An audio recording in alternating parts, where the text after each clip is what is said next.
Hello and welcome to our latest episode in Brown&Co's series of podcasts talking about the agricultural industry. My name's James Brown, agricultural business consultant in the Banbury office, and I'm here today with Bradley Hurn, agricultural business consultant in the King's Lynn office.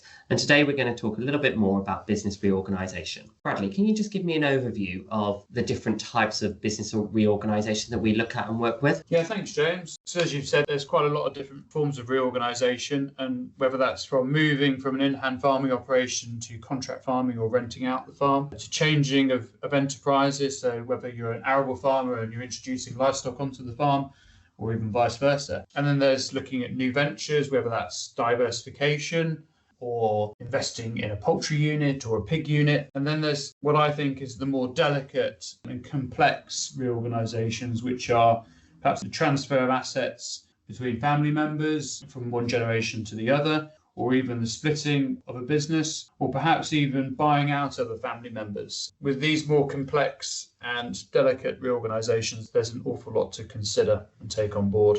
Thank you, Bradley. Obviously, there's a lot to consider there, and there's lots of different types of business reorganisation. Can you just give me an overview of how a business may consider the reorganisation or what they may want to do going forwards? Okay, so I think there are two quite important components in this, and the first being the family objectives, and the second being the financial viability of the business. So if we just go back to my first point, which is regarding the family, quite often there's a trigger that starts and ignites these conversations. And I think from the outset in those initial discussions, there needs to be a great deal of honesty between all parties and an openness about what they want and the timescales of that and how they want to get there. And from there, we need to then piece together what various people want from the business or not, as the case may be, and then figure out how we can do that. Sometimes it's more straightforward than others, but it's a complex and delicate issue, as I said before. Once we've had that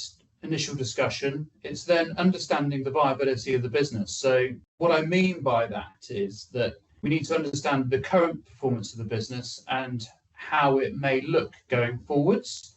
Now, whether that's if there's some debt there, for example, at the moment, if we look at splitting a business or transferring assets to another family member, for example, if the business is shrinking, is there financial performance in there to deliver and cover any debt requirements that there may be hanging around as a result of this? And it's really, really important to understand the family objectives, the financial viability, and making sure that the overall position is that they're compatible. Easier said than done in a lot of cases. Yeah, I'm sure that is, Bradley. Obviously, you've highlighted a couple of points there, particularly around family ambitions and also financial viability. Can you just explain to listeners some of the people that may be involved in these types of discussions or business plans or business development going forwards? Okay, so the way I see it is there's 5 key important stakeholders in this process. And the first, of course, is a good agricultural business consultant, James. There's my little plug. So first of all, there's going to be quite a lot of budgeting work that we need to do as part of this process. And as I said previously, it's that initial budget and understanding the current business performance, which is important. And then going forwards, it's then producing business plans and budgets to understand the viability post business reorganisation. And secondly, another really important stakeholder is getting on board a land agent. There's going to be some valuation that needs to be undertaken. We need to know what the assets are worth. And quite often, it sounds ridiculous, but there's often people don't really know who owns what.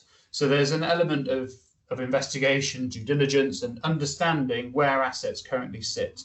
Really, really important part of the process. And it's one that we need to get right. Bradley, would you just say there, in terms of you've made a point about that it's understanding the business is financially stable and delivering what the family objectives are once the reorganisation has been done. Does that mean, therefore, that these discussions can be quite fluid?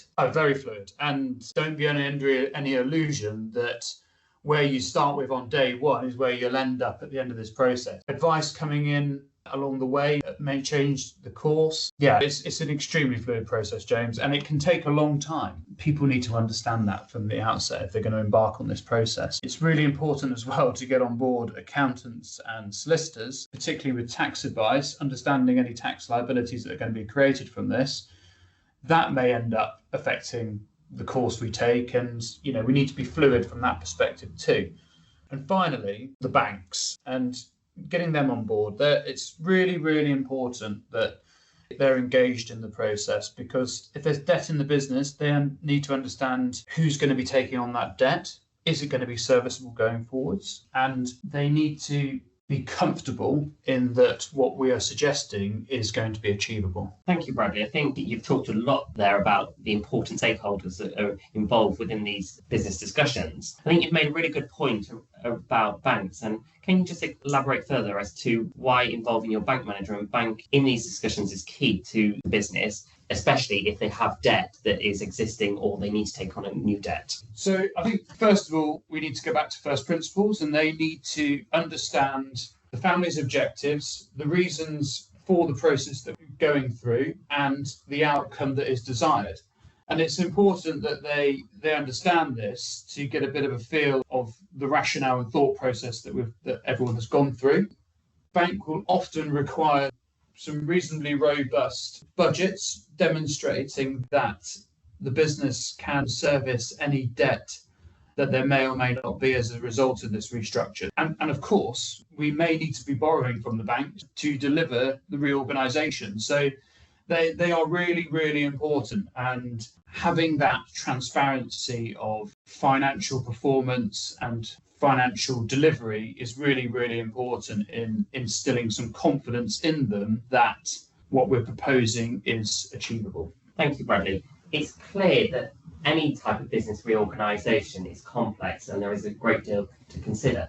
But it's always important to go back to that first principle of trying to deliver what I think, Bradley, you've said family's aims is, and therefore that always needs, in my opinion, needs to be at the forefront of people's discussions to make sure that that is what is being achieved. I take on board that there is a lot of different professionals that need to be involved within this, but it doesn't mean that the discussions can't be started, and I think is what you're saying, Bradley. Is that correct? No, absolutely, Jane, absolutely. And it's really, really important that when entering these conversations that there's a degree of honesty. I think that's absolutely key in getting this right, and that you get the right team around you. And if you get the right team around you, anything is achievable. And of course, there'll always be stumbling blocks along the way, but it's how we overcome these problems, and it's a process and it takes time. And these reorganizations don't just happen overnight. So honesty and professional team is